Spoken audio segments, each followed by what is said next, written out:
Hello everyone, I hope you're all well. My name is Joe, and today I'm going to talk about synthesizers.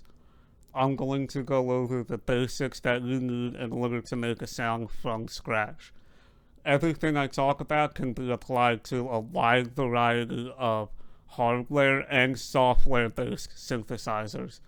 Without further ado, let's begin. For this demonstration, I am using the Arturia Mini V plugin. It is a really good emulation of the classic Minimoog Model D, and it's also one of my favorite synthesizers. First, we start with the oscillator section. This will also be labeled as VCO, which stands for Voltage Controlled Oscillator. Remember, in the analog world, this will be controlled with a voltage current running through circuitry. The first thing you want to do is pick your waveform. This is the source of your sound, right here. The first wave we have is called a triangle wave.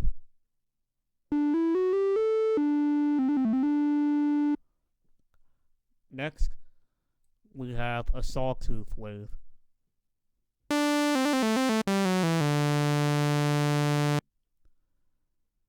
Next up is the square.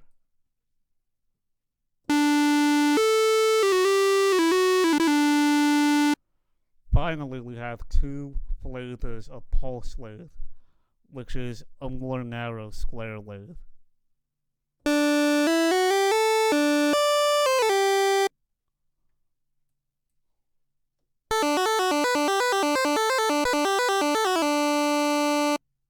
I skipped over this wave.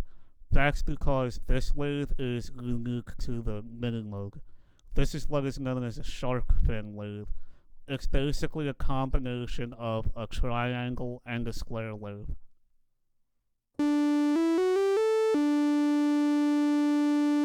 Over here we have the octave section. These numbers right here are actually a holdover from the pipe organ world. 32, 16, 8, 2, 4. That's referring to the different lengths of pipe.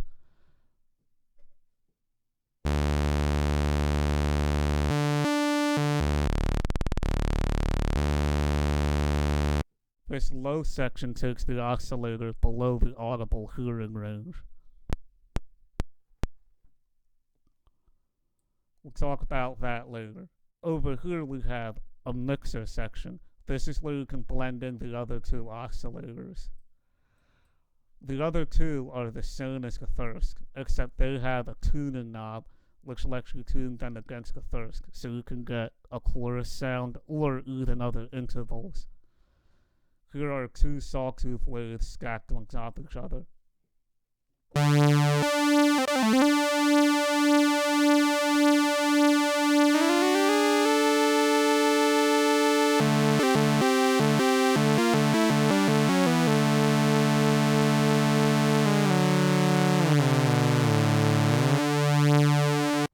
Of course, we can add one more.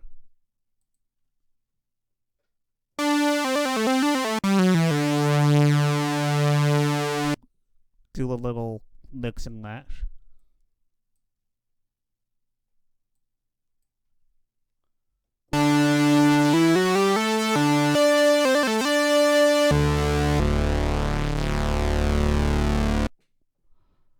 Right away, even without messing with anything else, just the oscillators and a mixer, we can get some pretty cool sounds. One other thing I want to talk about over here is this sync switch. What this does is this forces these two oscillators to start their waveforms at the exact same time. So now this tuning knob will work a little differently.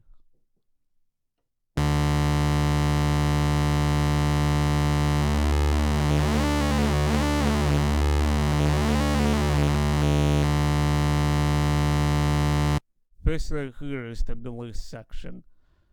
A lot of synthesizers usually have at least white noise. This also has pink noise. Here's what that sounds like. There's white. Here's pink.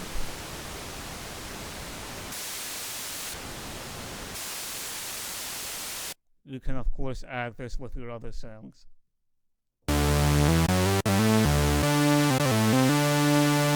Over here, this is the filter section.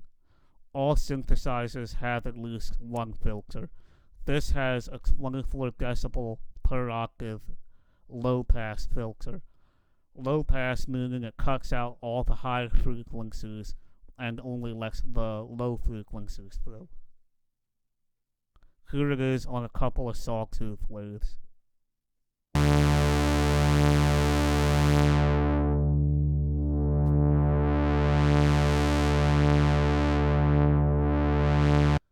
You can also add a thing called resonance, which amplifies certain frequencies above and below the cutoff. It creates a whistling effect.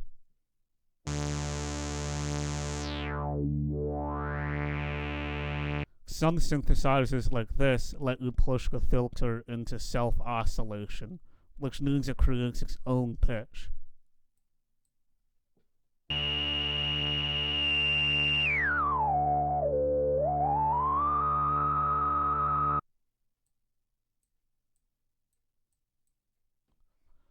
Down here we have the envelope generator, or as they call it for the filter, contour. The envelope is the attack, decay, and the sustain. Other synthesizers, including newer modes, have a fourth option called release. Attack, decay, sustain, release. This is for when you want to add motion to your note instead of it functioning like an organ, on, off. I'll demonstrate it with the filter first.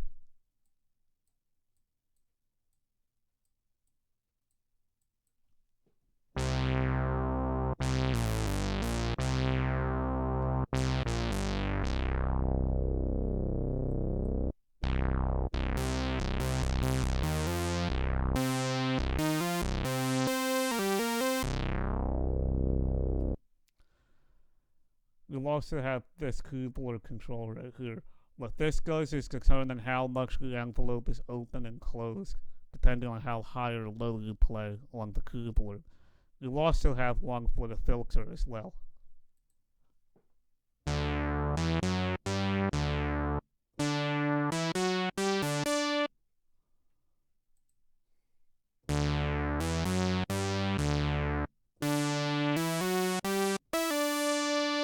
Down here is the loudness control. This is the envelope for the amp. So you can have one going to the filter and one going to the amp.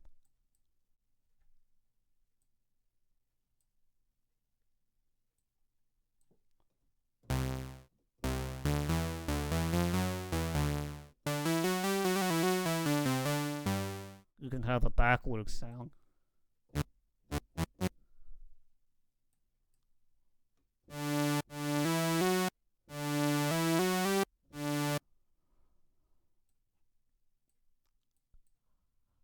Really, the combinations you can do with these are endless. Even on a more simple synthesizer like this, there are a lot of tonal possibilities when you start messing with all the different controls. There is one more thing that I want to talk about, and that is, of course, the modulation.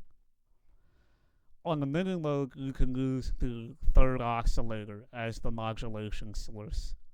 This is what LFO stands for, low frequency oscillator.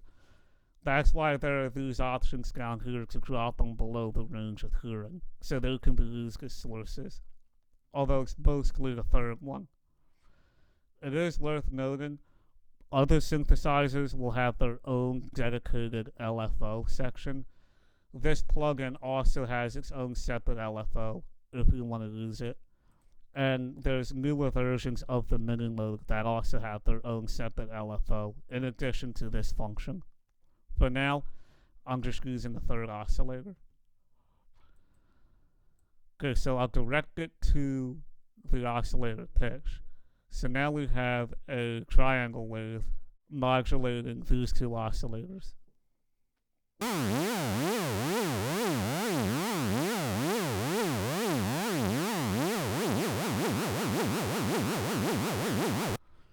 What a lot lot of people do is they back down the amount.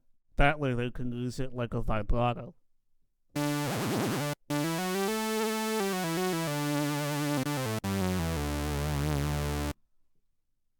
Oh, I forgot. One thing you want to do too is turn off the keyboard control. What that does is that basically lets the keyboard track the note. Here it is off.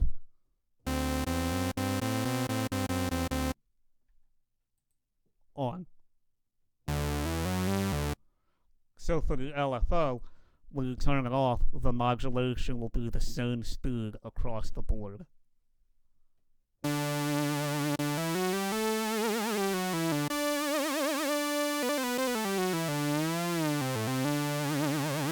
So that's what a triangle wave sounds like.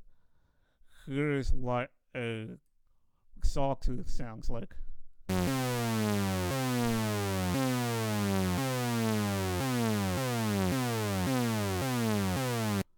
This is a reverse sawtooth. Both of these, when you hear them audibly, sound the same. It's only when they're low frequency and modulating that you hear the difference.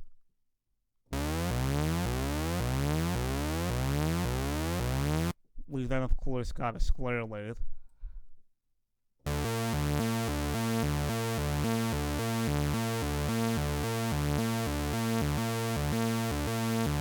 Pulse wave is funny. It almost sounds like a weird triplet or something.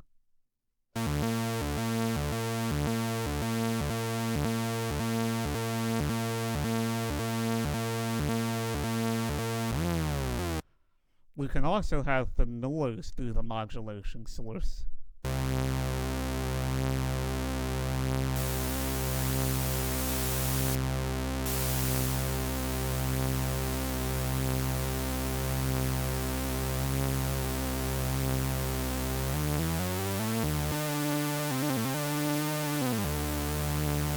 There's a lot of possibilities when you mess with synths.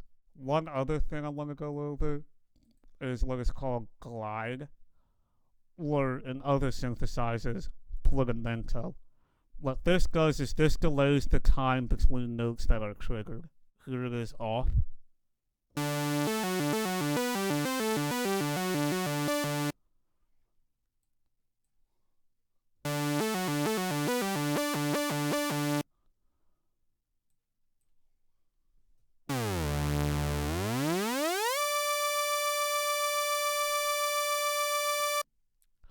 If you're a fan of Emerson, Lake and Palmer, the famous Lucky Man solo was done with him messing with the glide function on the synth, making it go slower or faster, which is why you can hear notes start low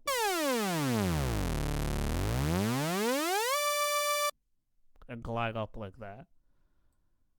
Again, this is a classic synthesizer sound.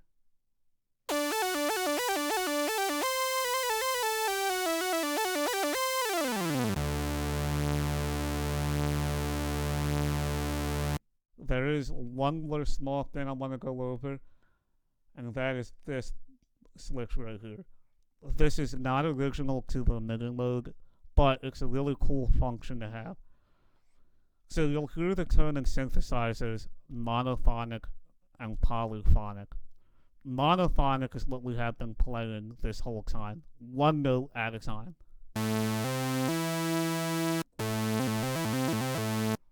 Polyphonic is when you can play multiple notes at a time.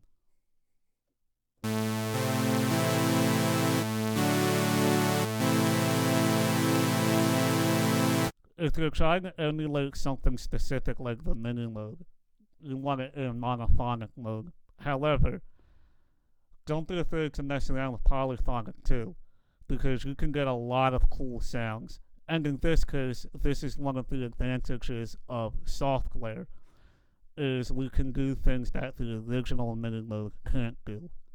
I hope you found this video helpful. If you have any questions or suggestions for a future video, please leave a comment down below. Thank you for watching.